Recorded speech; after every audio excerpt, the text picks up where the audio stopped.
Hi everyone, তোমাদেরকে তো আমি একটা প্রথম মিনি ব্লগে দিয়ে দিয়েছিলাম কেক কাটার ভিডিওটা। এবার তোমাদেরকে আমি দেখাবো যে আমার ভাইয়ের জন্মদিনে কি কি রান্না করে দিয়েছিল মামুন। তো চলো সেটাই তোমাদের সাথে আমি শেয়ার করি। তো এই দেখো, এটা হলো আমার দিদুন আর এটা হলো মামুনের মা, সবাই পাশাপাশি বসে পড়েছে আর অনেক রকম রান্না করে দিয়েছিল।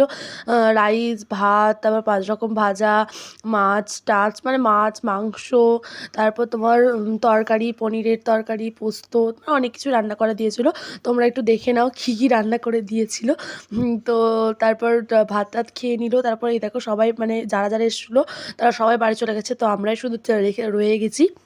তো তারপর এই দেখো বিকালবেলাতে দুজন মিলে যে এত পরিমাণ দুষ্টুমি করছে। আমি ওদেরকে তো দুজনকে দুটো কাজ দিয়ে দিয়েছি, মানে আমি বলেছি যে তোরা দুজন লেখো, মানে বদমাশ করবে না, কিন্তু ওরা না মানে প্রচণ্ড বদমাশ করে। আমার সোনামা না সবসময়, দুজনেই তো ছোট বলো, ও কাকে বারণ করব মানে।